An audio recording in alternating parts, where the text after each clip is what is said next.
Swing for the fences with BetMGM, an official sports betting partner of Major League Baseball. Sign up using code JERSEY and receive up to $1,000 back in bonus bets if you don't win your first bet. Enjoy BetMGM's wide variety of parlay selection features, live betting options, player props, and boosted odds specials all season long. Sign up today with bonus code JERSEY and get up to $1,000 back in bonus bets if you don't win your first bet. BetMGM and GameSense remind you to play responsibly and offer resources to help you make appropriate choices. Visit BetMGM.com for terms and conditions. Must be 21 years of age or older. New Jersey only. New customer offer. All promotions are subject to qualification and eligibility requirements. Rewards issued as non-withdrawable bonus bets. Bonus bets expire in 7 days from issuance. Gambling problem? Call 1-800-GAMBLER. Can a podcast help you sleep better? This one will. Hi, I'm Katie Lowe's. And I'm Adam Shapiro. We're the new hosts of Chasing Sleep, a podcast from iHeartRadio and Mattress Firm, back for season 2. We have questions like, can I sleep on the job and be a more productive employee? And is it okay to not sleep in the same bed as my partner? Adam! I'm just saying. We'll talk to experts and everyday people as we uncover some of sleep's mysteries. So listen to Chasing Sleep on the iHeartRadio app, Apple Podcasts, or wherever you get your podcasts.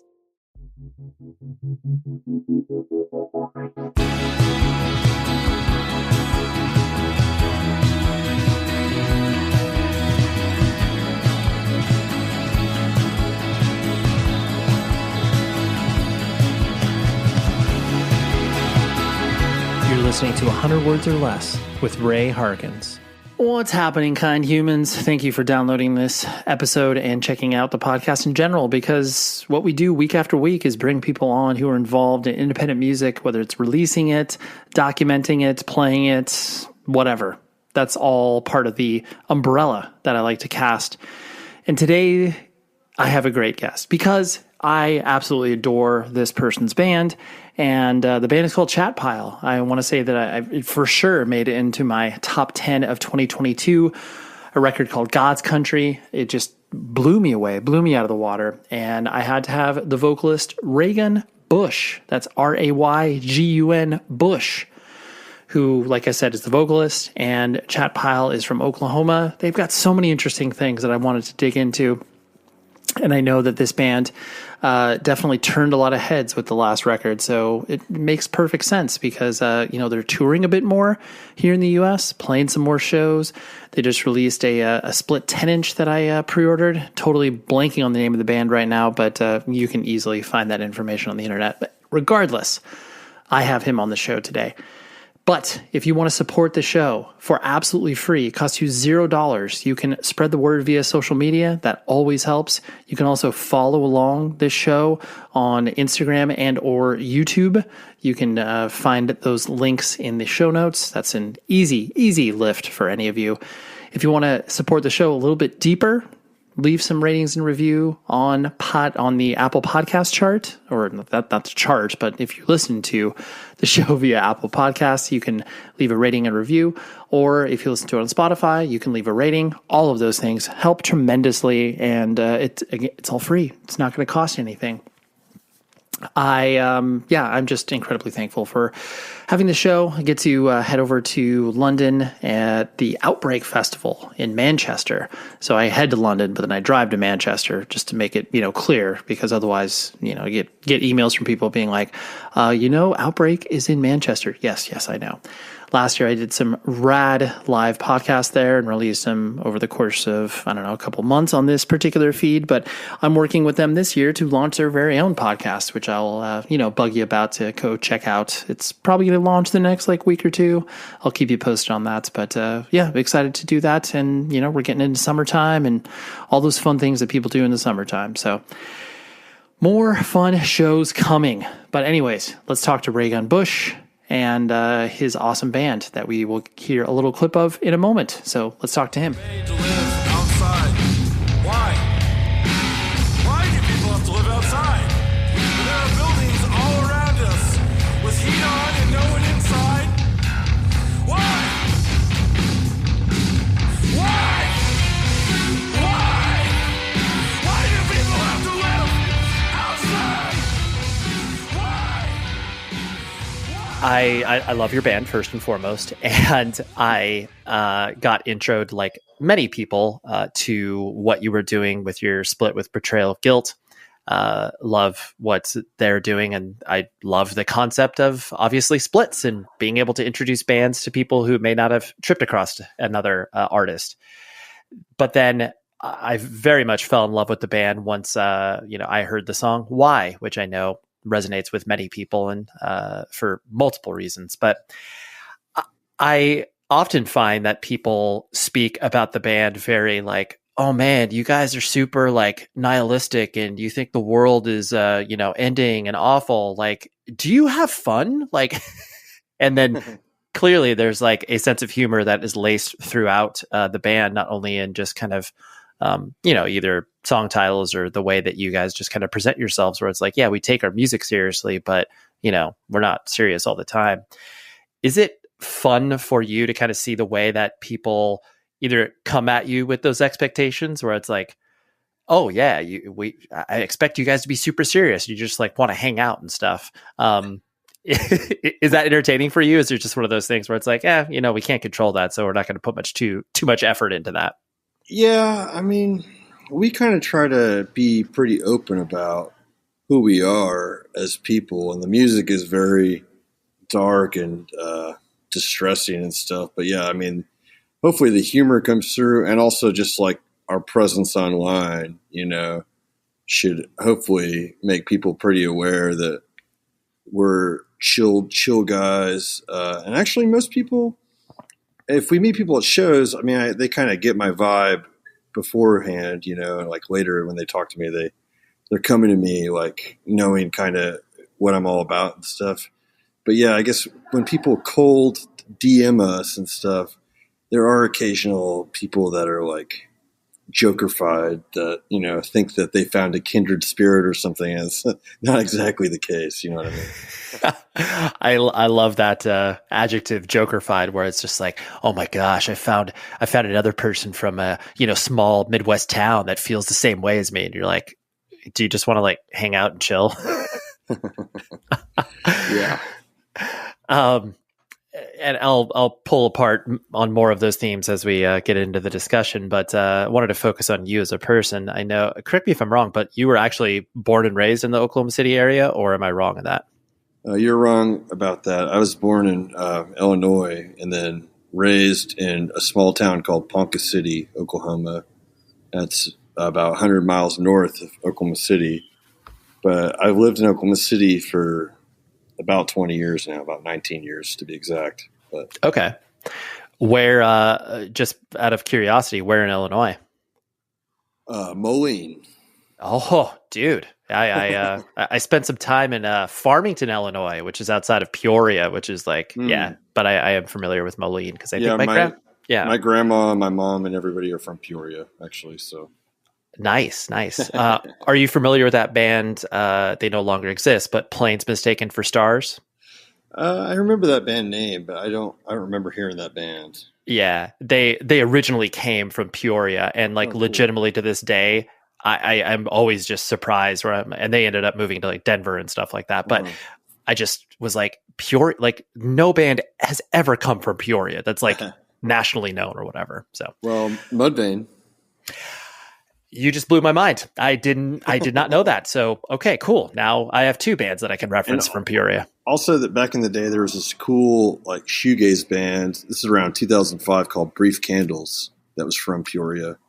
Okay, well, they were really terrific. They have an album out there somewhere you can probably find. But this is why you have conversations like this, so you can become educated and everybody learns from each other. So, so with that, I'm guessing that the kind of typified Midwest experience of maybe just a bored adolescence and like, oh, I'm just trying to kind of kill some time and all that sort of stuff. Does that classify you, or were there things that were interesting to you that you were tripping across as you were a kid?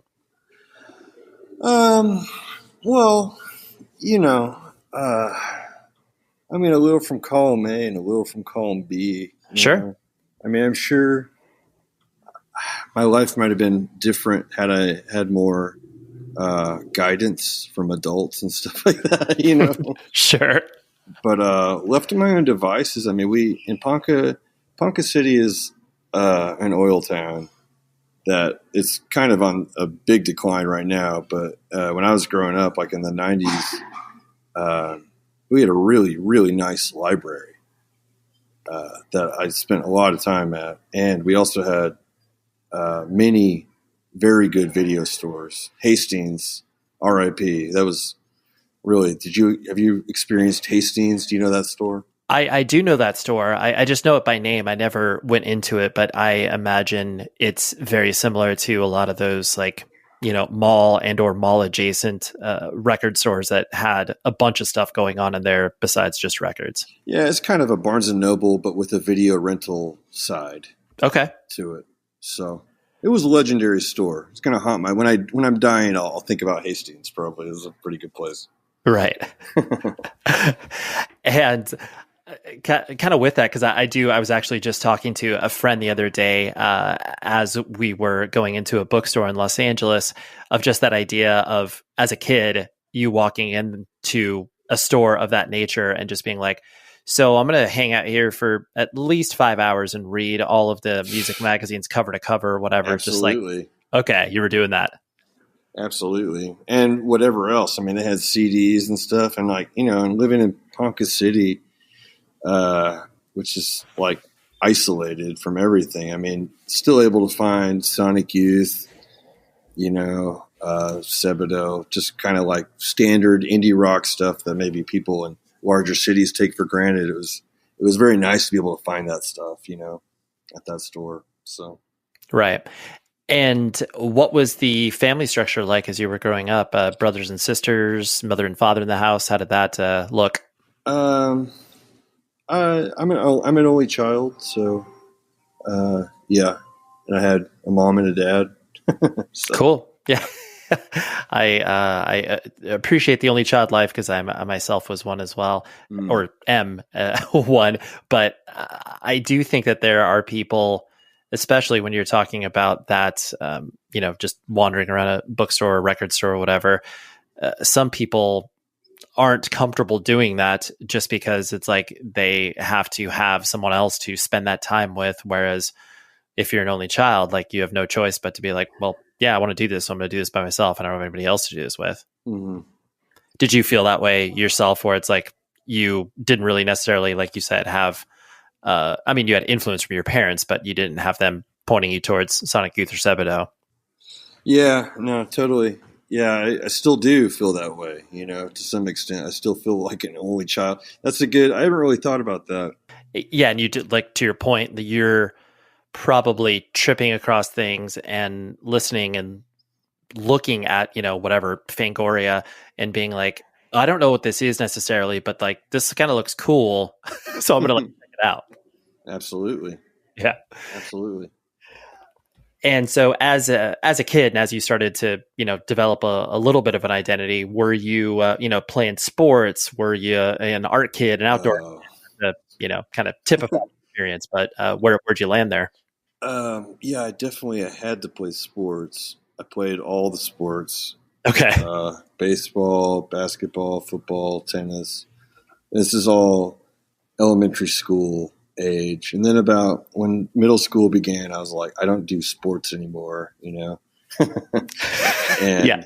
Because I don't know. I don't know why I was allowed to just stop, but like I was forced to do it before. So anyway, it was more of just, I think about, maybe it's like my parents were just knowing I'm an only child. It's like, it's about being a teamwork or learning teamwork, or I don't know what the hell. But to be honest with you, I never really understood. It's not until like much later or through playing video games that I kind of understood like how sports work, you know? It always just seemed like chaos, like angry dads running around in a bunch of chaos for me anyway. Right. So no, I've always liked art more and always wanted to do that kind of stuff more. So then once I got into middle school, I did drama and stuff like that. Into high school, I was drama debate type of person. So cool. And with, I love the debate because that is, to me, especially, I mean, most arts in schools are in jeopardy in general across America, and debate seems to fall by the wayside a lot as well, as far as just like being able to, whether or not you believe in what you're arguing, just the idea of formulating an argument and understanding how you can dialogue back and forth with people. I'm sure you feel that has resonated and still helps you today. Oh yeah, absolutely. And, yeah, and I'm right there with you. I think debate is something that I hope doesn't go away in high school, because I think it's a very important class, and the drama side of it too. I really, honestly, I did a little bit more of that, but not exactly like acting. Like I do like original oratory, poetry reciting, that kind of stuff, But, yeah, I love doing Lincoln Douglas debate and stuff like that. And debate is very fun to do.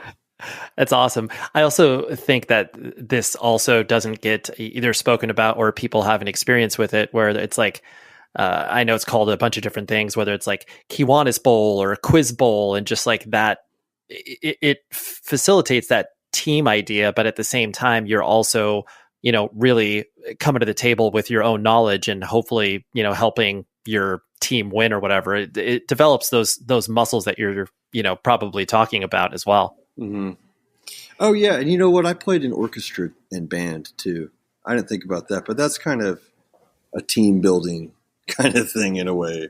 Sure. In and of itself too. Yeah. What were you playing in orchestra? I played cello. Oh, that's hard.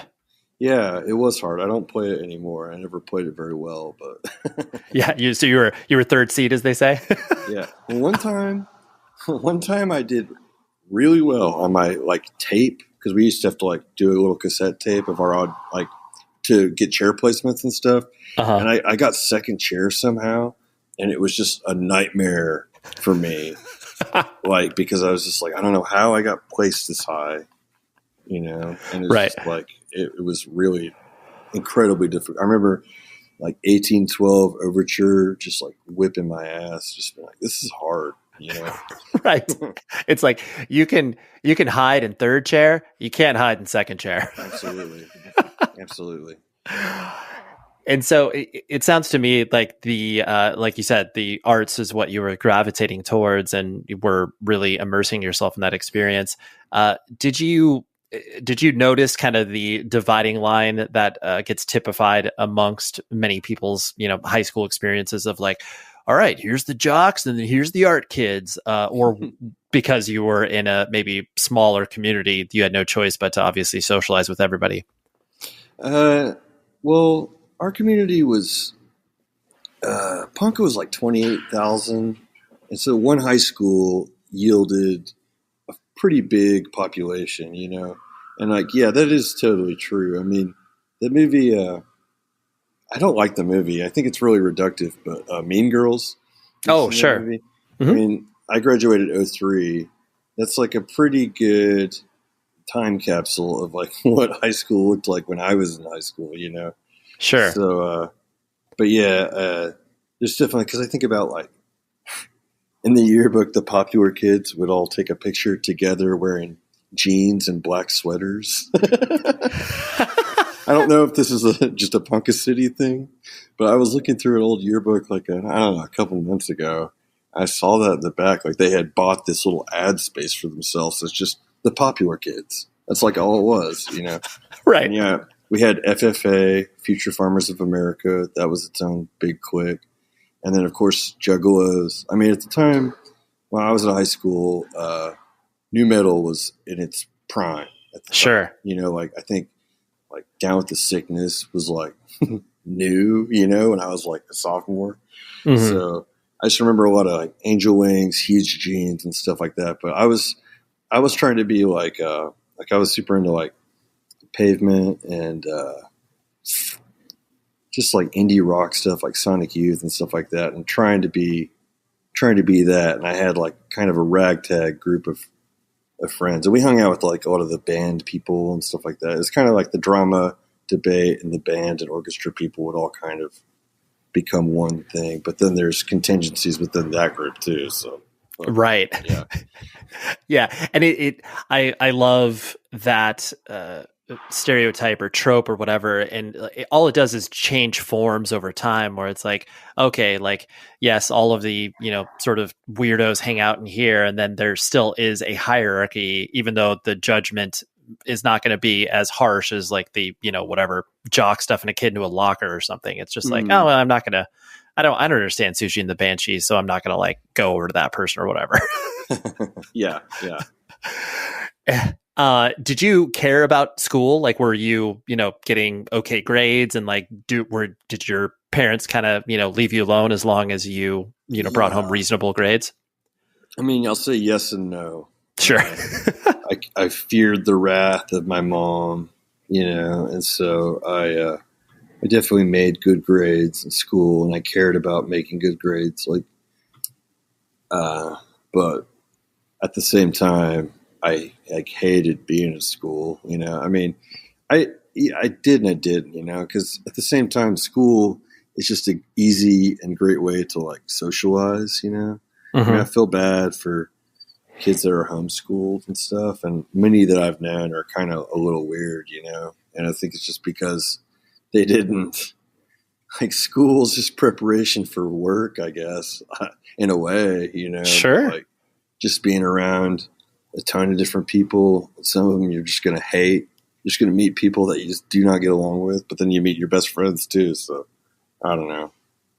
So yes and no, I guess. Huge shout out to my friends over at rockabilia.com. They are an officially licensed merchandise purveyor of the finest variety on the internet. But more importantly, you as the consumer can go to that website and use this promo code, which will get you 10% off your entire order. The promo code is 100 words or less. And let's be honest, they've got some great deals going on right now.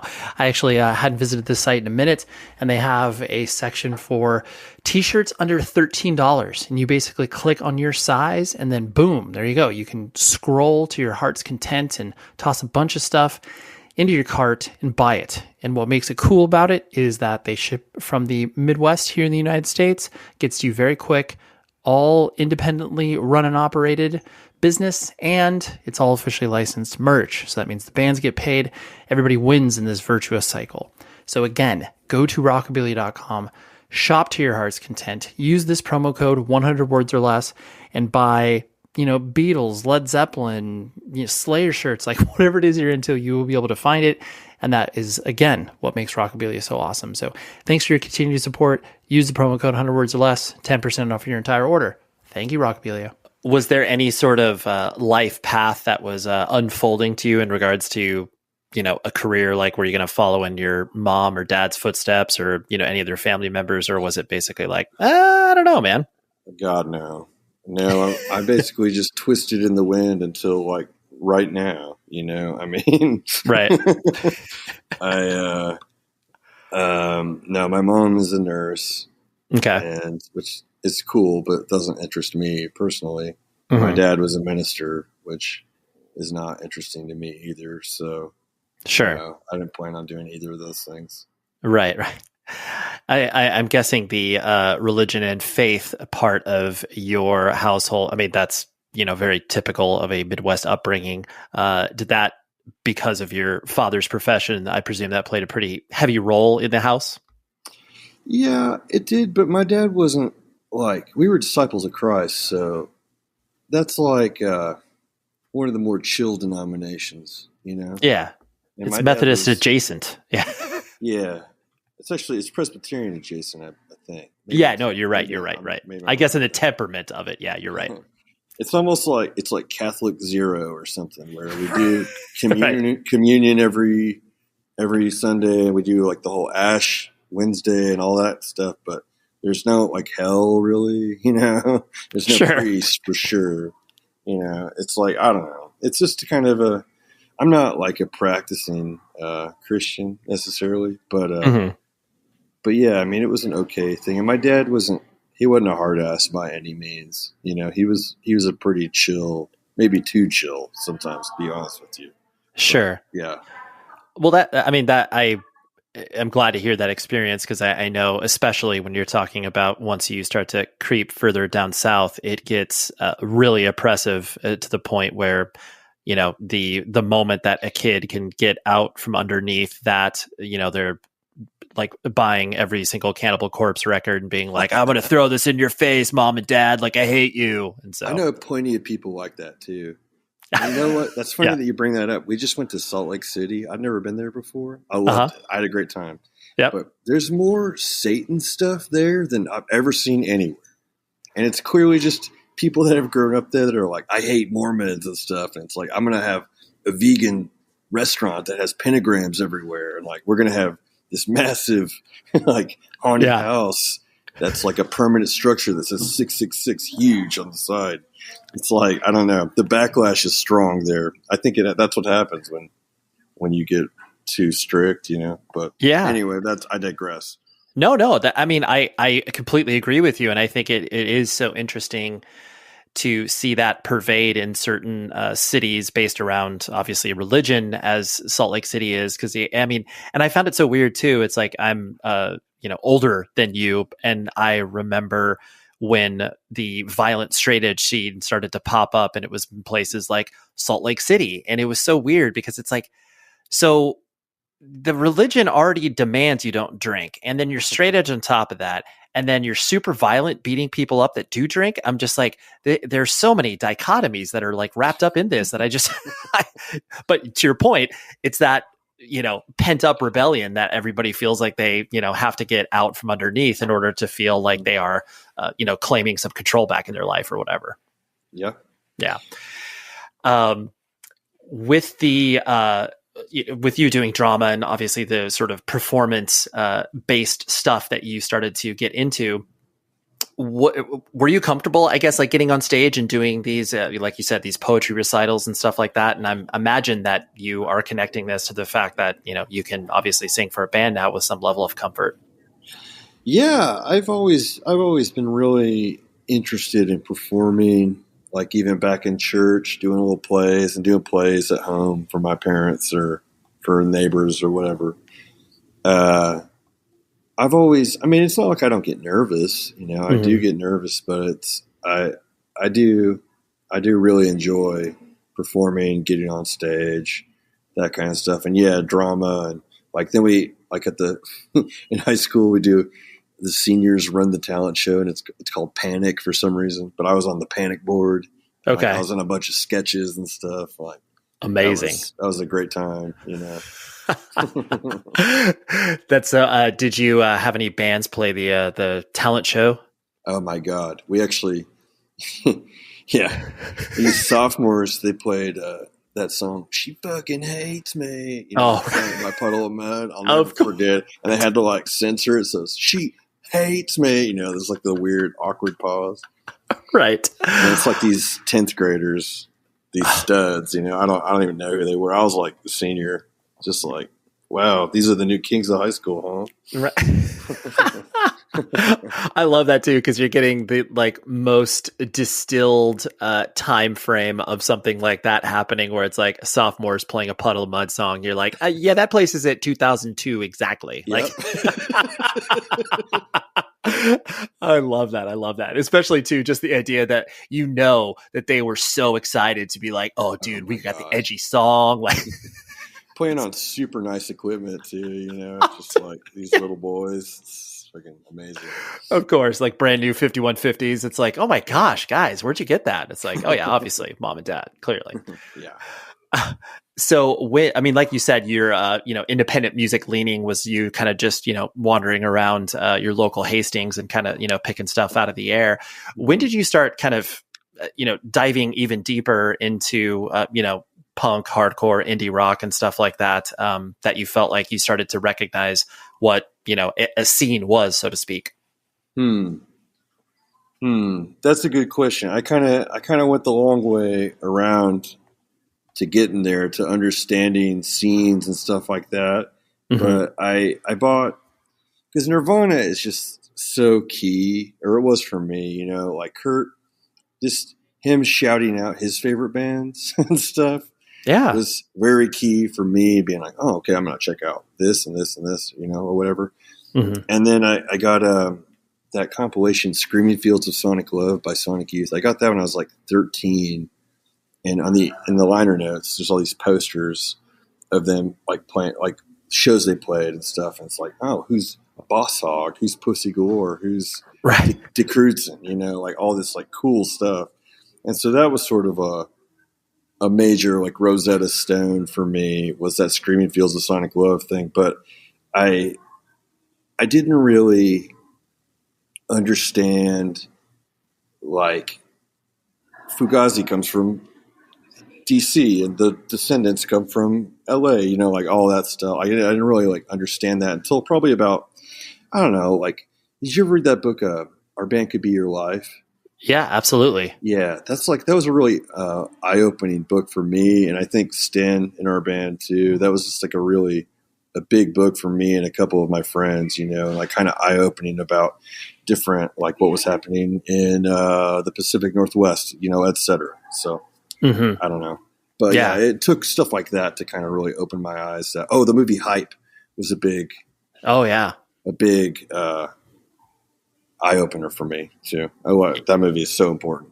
Yeah. So I do like how you're describing that, because when you're like 14, 15, 16 and like maybe starting to go to, shows with bands coming through on tour and stuff like that, the concept of tour, it all of a sudden dawns on you where it's just like, oh wait, like this band doesn't just show up and play this one show, like they're on tour. And it's just like, once you start to understand all of the larger implications of like, this is where this band comes from, and they toured here to play in front of us here. And like, wait, they've got 30 more shows after this. It's like, it really starts to like fold your brain in and of itself, like, Inception or whatever. Yep. Truly. So as you started to, bring this left of center music home, how were your parents reacting to you, being into stuff that was like, wow, I have no context for any of this? My parents were both pretty chill about it. I do remember my mom being very mad about the Death Valley 69 video. She was like, why would you watch this? What's the point of this? Like, this is bad. Right. And she was also really mad about Jane's Addiction for some reason. Okay. Probably got caught stealing, She demanded the lyric sheet. She sat and read it and was furious at me, And my dad hated the Pumpkins. Like, I don't know. Okay. Hated the Smashing Pumpkins with like a rage. But right. He liked, like, I'd play my dad like once I started getting like Bell and Sebastian and stuff like that. My dad would be like, this is good, And my mom really liked it too and stuff. But my mom is pretty cool. Like, she liked, like my mom likes Weezer a lot and stuff. Okay. Like, so. I don't you know. found some commonalities. Yeah, absolutely. I also really like that idea. Like, once you start to find your own music and, clearly you understand that your parents are not going to wrap their heads around it, but then you try to find like a band or two that you can play them to be like, listen, like this is cool. You'll probably like this. And then, sometimes it works. And then sometimes parents just look at you like, what the hell is this? I have no idea I don't like this at all. Yeah. Why'd you think that? Absolutely. but Bell and Sebastian, that's a good one. I didn't think of that. I definitely remember for my own parental showing, like there was that band Elliot from Louisville, Kentucky, that was like, emo indie rock stuff. Mm-hmm. Like, super beautiful. And I was like, oh man, my mom is going to love False Cathedrals. And I played it for her and she just kind of like, what is this? I'm like, oh, damn it. I thought this was going to win you over like the Beatles or something, but nope, didn't work. Yeah.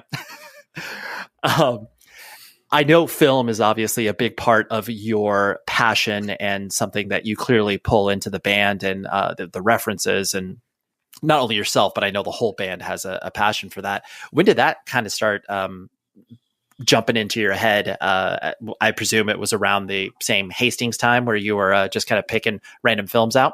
Well, I mean, film is my earliest love, I'd say. My mom, I don't even remember this, but she says like Annie was my first favorite movie.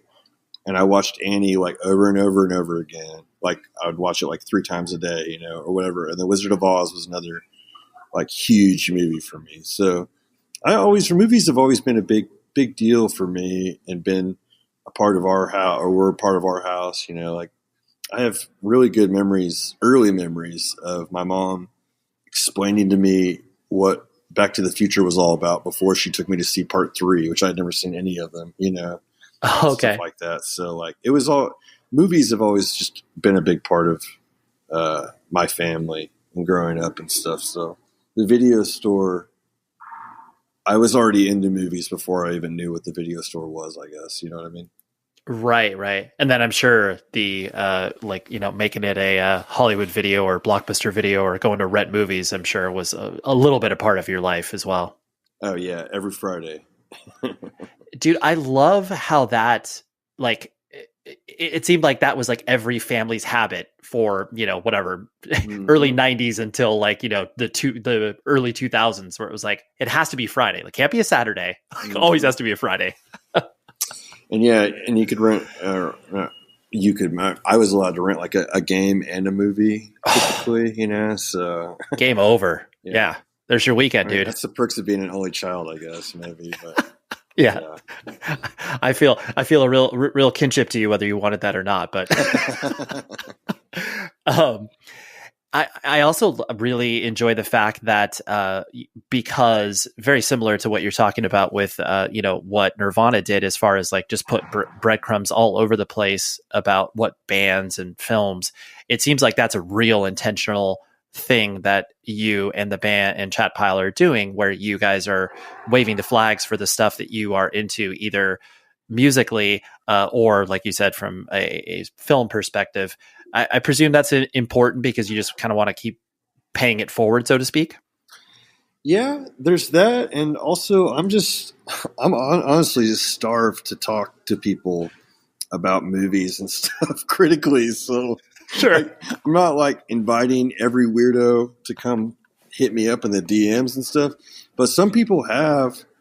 Like I'm friends with this guy now who just randomly. I was talking about a Bruno Dumont movie online called Humanity. It's one of the most moving movies I've ever seen in my life, and I was like, I just need to talk to somebody about this.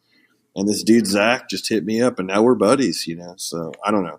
A part of it is me looking to talk to people about stuff because I just don't have enough of that in my life, Right. But, I do want to share the good news for sure. And just talk. I mean, that's one of the only ways I can really communicate is talking about movies and music and stuff. It makes it easier for me, I guess. Let's put it that way. Right. Like that's the jumping off point where you can get to know a person through their tastes, and then obviously get to know them on a personal level even more as they start to talk about why they like the things they like. Indeed. Yeah. And I also when you're a kid, you're a little bit more like, oh, you like this band, you're an idiot or you suck, but I try to be super open-minded about everything, like if I can be about there's obviously if I have issues with a movie or something, I like to be as critical and thoughtful as I can instead of just being like a hater for no reason, I guess. I just can't handle that kind of shit, So. Right. I mean, that's clearly part of being younger and having no perspective of being like, oh, if you like that thing, then you are like literally an evil person. And it's like, but there's probably some nuance in there that you're not understanding. Yeah. Some people are not young and still act that way, unfortunately. That's true.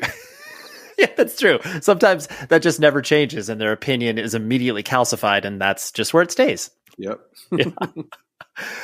So as you started to, graduate high school and obviously progress, throughout your life, I know you had played in, a lot of different iterations of musical projects, whether it was, I know you still do your solo stuff under Randy Rules, and I know you played in like a lot of different sort of indie rock adjacent stuff. Mm-hmm. Did you know that you wanted to like play in a band kind of not right away, but like as you started to, listen to Sonic Youth and stuff like that? Or was that just because, or did you want to play in a band because, you got older and then you had the ability to?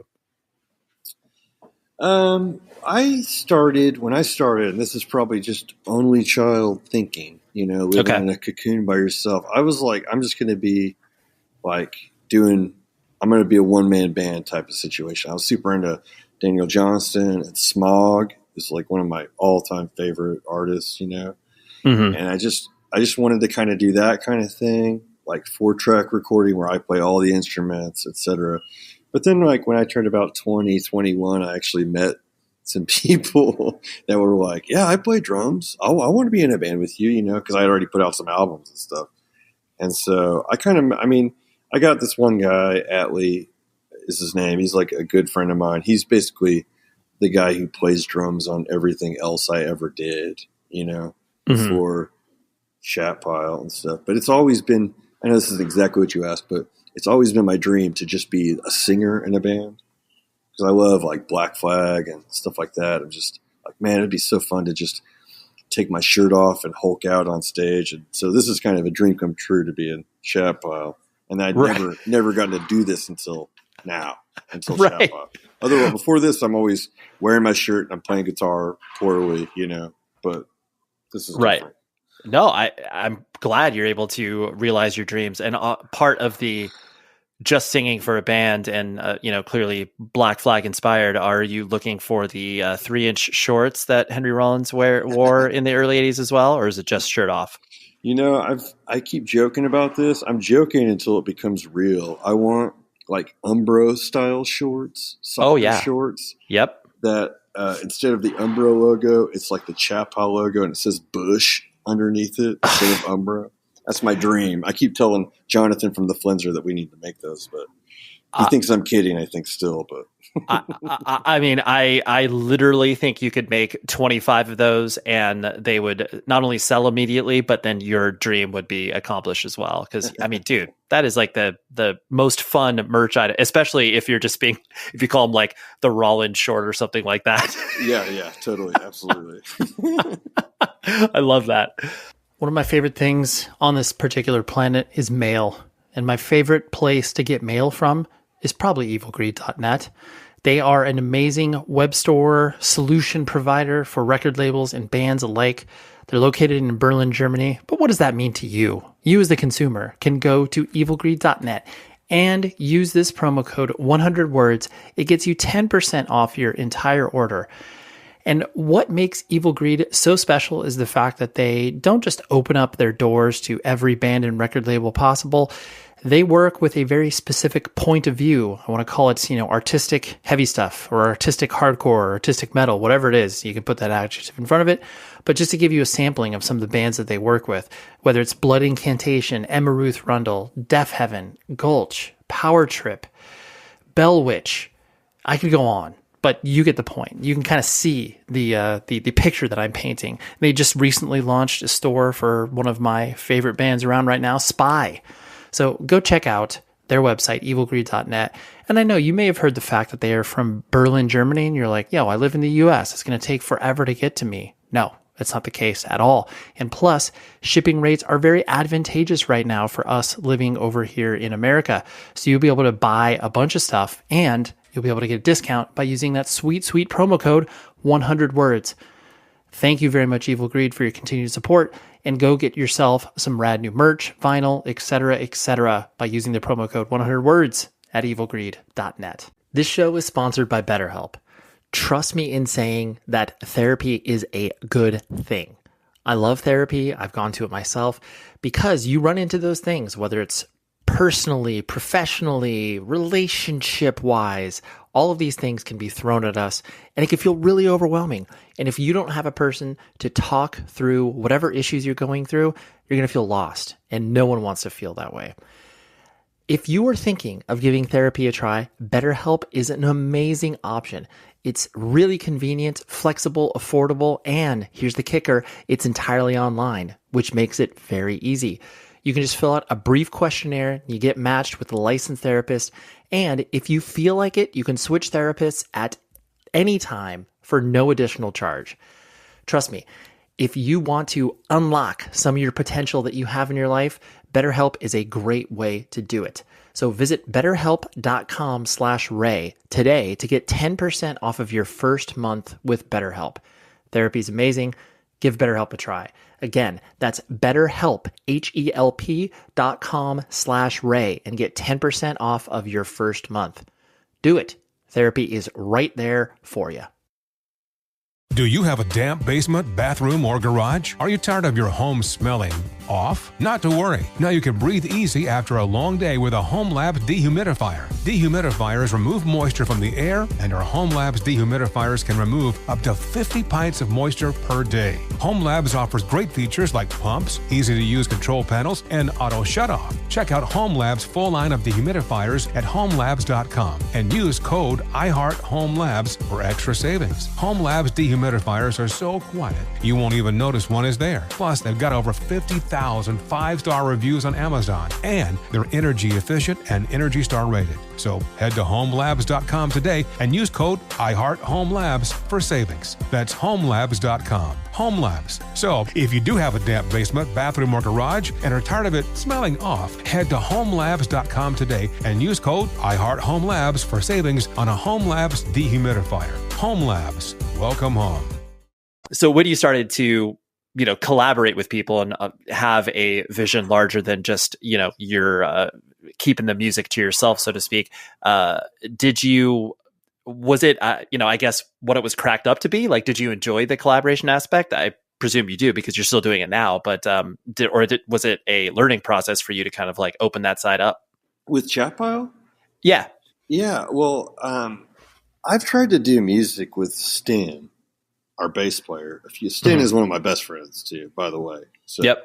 But I've tried to do music with him a few times before, and I just thought it wasn't going to work. Like we just didn't mesh well or whatever. But ultimately, kind of the element that had to be taken away is that I had to not play guitar and let somebody else play guitar and just sing and stuff, which I have a lot of fun doing that kind of thing too. It is different for me. I have way less control over what happens, but at the same time, there's way less pressure on me for it to be, I can just trust those guys to do a good job, and like I don't have to do it all, which is beforehand. Like the first 20 years of me playing music, it's all me doing everything, with like maybe my friend playing drums and my other friend playing bass, but I'm writing everything, you know what I mean? So it's a lot different to be in Chatpile, and I do enjoy it because I do trust Stan, Luther Manhole, and Captain Ron. Not Luther Manhole. I haven't known him for that long. I do trust him, but I was about to say I've known them for like 20 years. But the two brothers, Captain Ron and Stan are brothers, right? Yes, I do know that. So they've been playing together forever too, and it's just I don't know. It's not like something where we just met and we got together and it was magic or something. We had to kind of tinker with the formula over 10 plus years right. to get it right, but yeah. And I think to that point too, it leads to the, super weirdo sound you guys have where it's like, yes, of course it's easy to identify where it's like, yep, it's, rock adjacent mixed with, noise or whatever. But I think through the lens that you're talking about of just that constant tinkering, it's like, oh yeah, there's a little bit of, Godflesh and Jesus Lizard, but then it's just like, you wouldn't have been able to do that if you, started the band with the intention of being like, all right, we want to sound like Jesus Lizard meets Godflesh. It's like, it would have probably sounded completely different than what it actually is now, which, is this weird amalgamation of all these random things that you guys are into. Mm-hmm. And we would have tied ourselves down to doing something like that too. Whereas it just kind of happens to sound like Godflesh or Jesus Lizard, which are two bands that I don't listen to at all, by the way. People compare us to those bands all the time. I mean, totally. Stan loves those bands, but like I've never listened to Godflesh ever. Right. Like maybe heard it at his house, but like, I don't know. Yeah. You don't seek it out. Right. Totally. Yeah. So yeah, we're all free to bring our own thing. We're all very cool to each other. I mean, we all just want it to be good. That's like, we all basically have a barometer for taste, I guess. And if it sounds bad, we'll say something. But if it sounds good, we let it be. And that's sort of the key to us getting anything done and being happy with it, But, right. Like, yeah. And actually like putting it out and feeling not, super embarrassed about it. Yeah. Yeah. I have to ask, just out of curiosity, with the, the monikers you guys have chosen, that is out, why? I know it's a simple question, but how come you're leaning into that so hard? Well, I'm a big fan of Dead Kennedys. Okay. Bands like that. And I was just like, I'm I'm 38. I guess when we started the band, I was like 35, 36. Mhm. So I'm like, this is it, fellas. We're not going to do this again. Let's like do it big. Let's have crazy band names. Dead Boys is another band. I was like, I know there's another. Cheetah Chrome is all-time stage name, in my opinion. But yeah, I just was like, let's just do stage names, you know. And like, I wanted to do, you know, what's the scariest thing ever? Raygun Busch, 84, you know. Right. So, okay, cool. Raygun Busch, you know, and like Stin is just real, like, I don't know. It just sounds real dark country to me, you know. And like Luther Manhole's from Longmont Potion Castle. Oh yeah, I got that right. Yeah. Yep. And Captain Ron is just something I've been calling. I guess to be fair, I kind of nicknamed both Stin and Captain Ron those names, but they're using those names. Like they chose those names, you know what I mean? Right. Or the names chose them. Yeah. I mean, I only call him Big Stin. He took the big off for the band. That's his. Okay.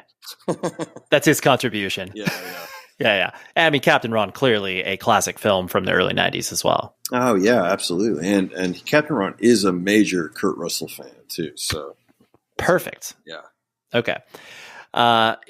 Something I really am, I don't know if I would say inspired, but I really am stoked that you guys do just in, you know, blowing up your hometown as far as like really being supportive, obviously the local venues, the, you know, bands, and clearly that is part of your DNA just because you've, you know, existed in Oklahoma City for a while and played with a lot of different people. I'm guessing that was very kind of maybe not happenstance, but very intentional. Maybe once Chat Pile started where it was like, oh yeah, like, you know, of course we're going to play our hometown. And then of course, anytime we can, you know, bring that back after, you know, some shows we play out of town, like we're going to do that. Mm-hmm. Yeah. I think being from OKC is one of the most interesting things about us, honestly. Sure. Yeah. We all were kind of like cognizant of that. We were just like, you know, we got to lean into where we're from. Cause like, you know, there's another famous band from Oklahoma City that doesn't really lean in to where they're from. I mean, he might disagree with me, but I think they kind of try to be more like psychedelic space warrior type people, you know. I'm talking about the Lips, of course. Of course, yes. the I guess one of the few bands that you know, people are able to identify where they're from just based on a Wikipedia entry, because it's not like they would be able to decipher that from, you know, the way they sound or anything. No. And I mean, to Wayne's credit, he does live I used to be his neighbor, actually. He does live in Oklahoma City. I don't really have too much more to say about that band because I don't really care for them. But all good. Yeah, we like to just be, you know, lean into OKC. We like to give back if we can. We like to lift up bands we like. There's, you know, like any town, like that's not. I mean, who knows? I don't know. Actually, I have no idea what it's like in New York or LA or Chicago or whatever. Mm-hmm. But like in small ponds, kind of, I'll refer to OKC as a small pond. Yeah. Sometimes you get guys in there that like to keep the gate a little too much, you know. Yep. Sure. And we don't want to be that way, you know. I want to have it be more than just like hardcore punk only, or, you know, like it's all kind of segregated and stuff. It's like, let's all just kind of like, there's not enough shit here. Right. Let's consolidate the good stuff. Totally. You know? So that's how I feel personally. Yeah. Now, and that's also just as a, you know, random aside / observation, it feels that way for, I mean, it's like, you know, you guys have the Oklahoma City Thunder, and as a basketball team, it's like that definitely is that sort of like, should they even have a basketball team? But it's just like the people that ride hard for Oklahoma City, you know, as a scene, and then as a, you know, sports fan, it's like, you're like, yes, of course we need a basketball team, because, you know, we'll bring those 15,000 people a night that are, you know, true Oklahoma City fans and, you know, doing the thing. So yeah, I understand what you're saying. It is really astounding to me that we have a basketball team and not a football team. I think it's just OU and OSU wouldn't allow it because they make too much money, Like college football has like just too much of a stranglehold on Oklahoma. But but we don't have we have a AAA minor league baseball team, the OKC Dodgers. Okay. Which, Mickey Mantle's it's Mickey Mantle Stadium. There's a statue of him out there. So we have like history and stuff.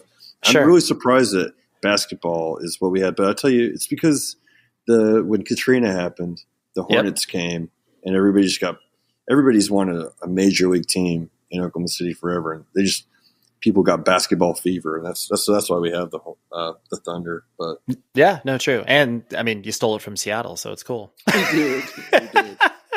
Which is kind of funny, I guess. It is, where it's just, no one can live that down, where it's just like, the people are like, oh, Kevin Durant started in Seattle. And it's just like, yep, but he's known as the Oklahoma City guy. So, yeah. Wow. Is he, though? He's more of a Warriors guy at this point, right? He, at this point now. Well, now he's famously betrayed us. Everybody was very mad about that. Absolutely, for sure. Everybody was very forgiving of Russ. But yes, they hated Durantula. Everyone was very mad at that guy. Oh, of course, but yeah, he's soft and he left to chase a championship. So of course it's easy to to make fun of that decision for sure. With Chat Pile, you guys have been very, very deliberate in the way that you play shows, not only because you put out a record during the pandemic, so it's not like you could really get in the road and tour profusely. Mm-hmm. But it seems like that is a very deliberate choice of yours, where it's like, yeah, we're not going to be playing 200 shows out of the year. Whatever we do is going to be either on our own terms or something that we obviously are comfortable with. Is that a function of that's how you want the band to operate, or is that just a function of like, yeah, everyone else has a million things going on, so we can't dedicate that much time to touring?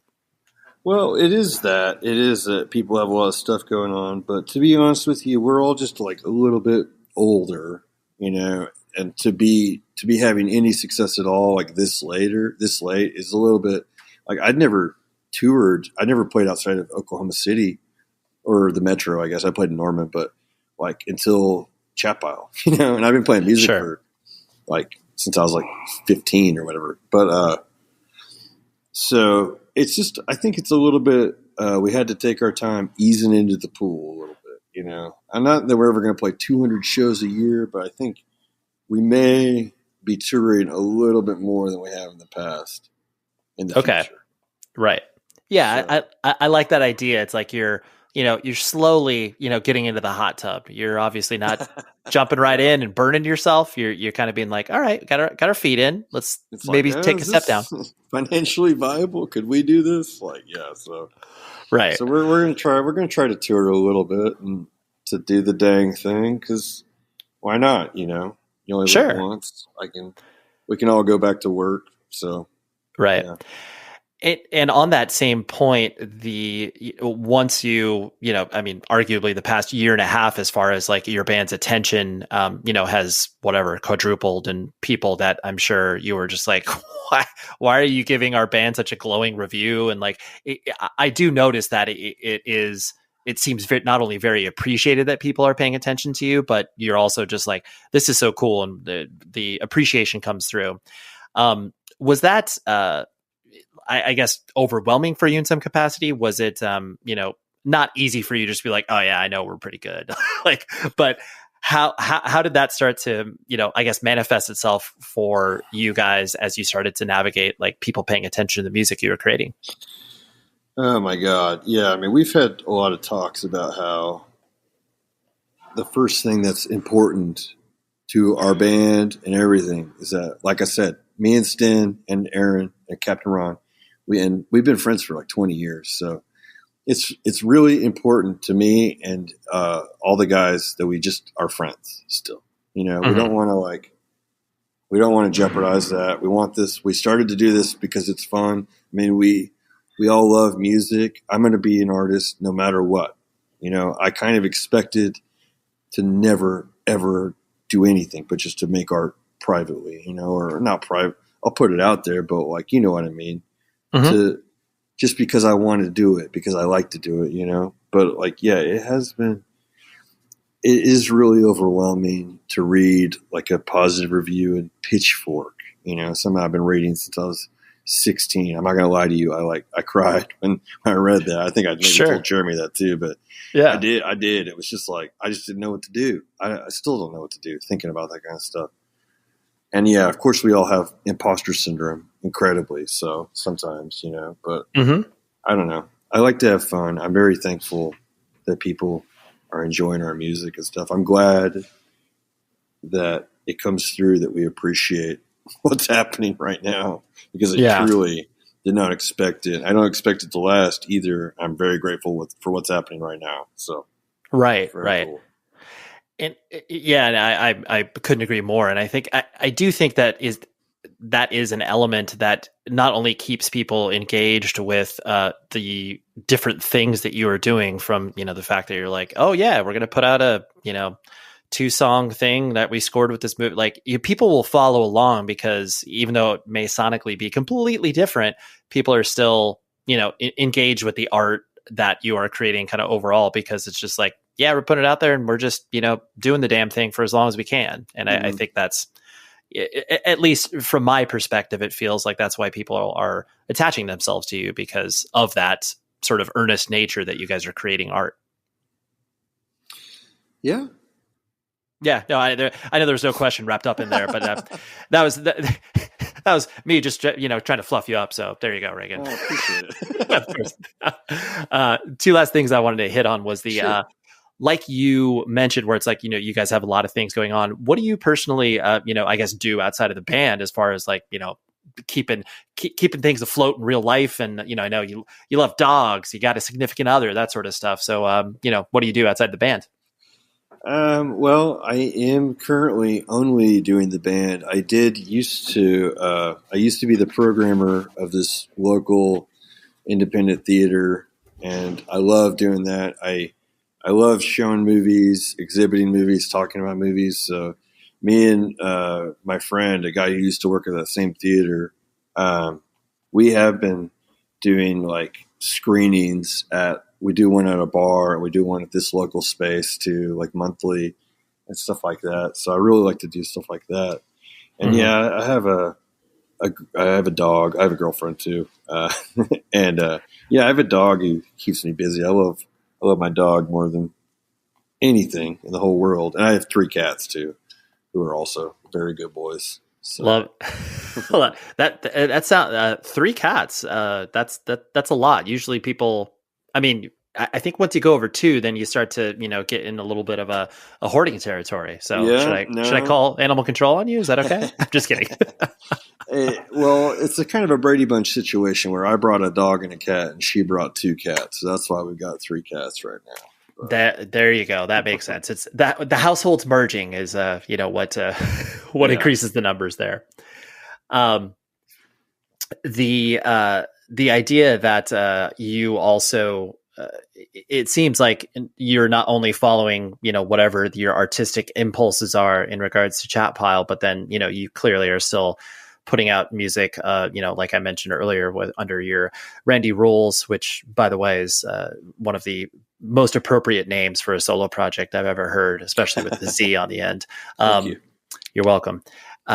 It sounds to me that you're basically just like, I want to do as many things artistically as possible, or do you want to try to not contain them within, it's like, okay, if this isn't Chat Pile, this is going to be Randy Rules. Or if this doesn't fit in either of those, then I'm going to start a whole other thing. Or are you just kind of, following your muse, so to speak? I like to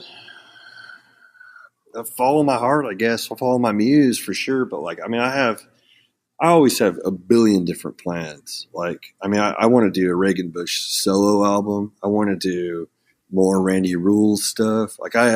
Under Randy Rules is way less rules, ironically. Sure. Chat Pile. So I have kind of a found sound noise album under that name. I want to do more stuff like that too. Me and Captain Ron and the boys, all the boys, we've been talking about, I mean, I brought Sonic Youth up only about 1 billion times in this podcast, but Sonic Youth Records is very, very influential to me, very interesting. I love the idea of them putting out these very experimental kind of noisy noise albums, like, concurrently with stuff. So I kind of want to maybe get into something like that, do like Chat Pile with like, a slightly different name, a tape only release, some noise or something. I don't know. I'm always thinking about stuff like that. I want to do it all. I may do nothing else. Who knows? But right. So yeah, I'm always got way too many ideas, and maybe one thing will get done, but hopefully, maybe a couple, but. Right. Yeah. It's like for the 100 ideas you have in your head, like, three of them can come to life and you'll be happy. Yeah. I mean, I can say that barring disaster, there's going to be at least another Chat Pile album, like one more. So, Yeah, you're like, I got one thing on the roadmap. That's what we got going on. But yeah, I'm working on some stuff. It's just kind of like a matter of having time to really sit down and dig into my work and stuff, which I have not had a lot of time recently, but maybe in the future I will. Who knows? Sure. Yeah. Well, I mean, the fact that you'll be able to, visit other cities and pursue touring in a more, concentrated manner, I'm sure that's going to give you different weirdo ideas and inspiration that might not have happened, in your local city. Yeah, very true. Very true. It's fun to get out and see different places for sure. We love to do like go to movie locations and stuff, or I do. I try to, usually with our manholes down, to go on, like, and we were in Salt Lake City, they filmed Halloween 4, 5, and 6 there. So we had a great afternoon going by all those locations and stuff. So yeah, you're right on about that.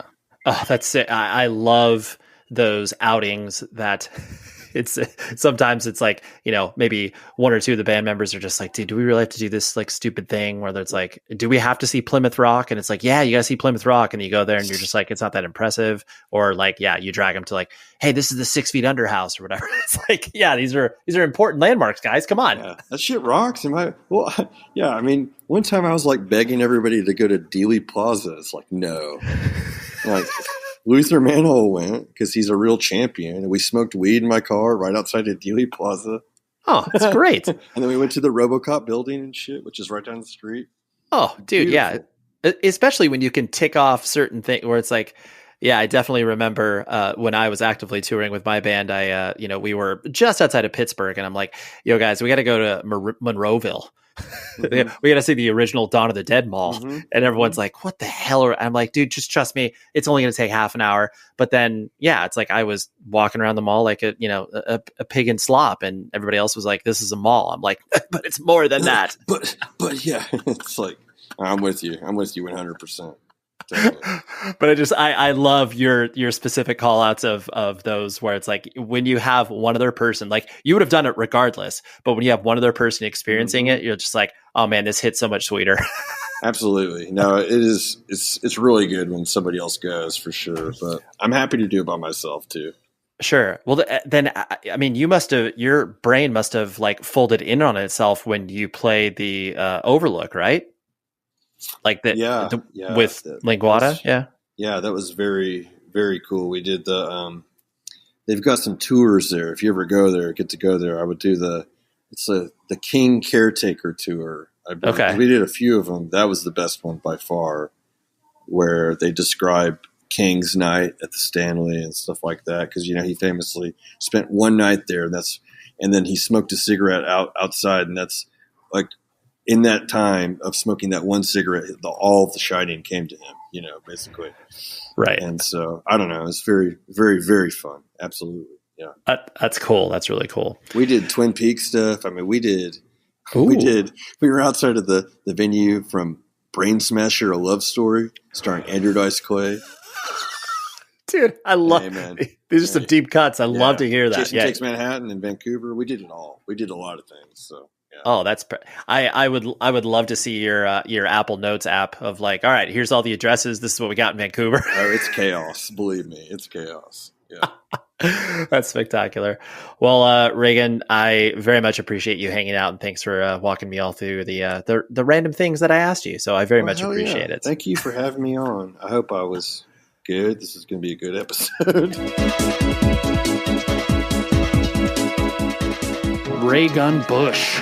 What a great discussion. And please, if you have not listened to Chat Pile, you absolutely have to do yourself a favor and listen to the track Why.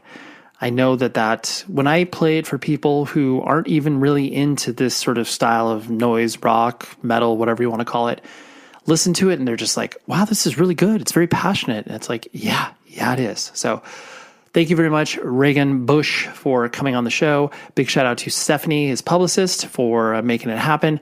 I always got to give a shout out to the people working behind the scenes to make this podcast what it is, because without your support as a listener and the music industry support, this thing would kind of just go away. So I'm very glad that doesn't happen.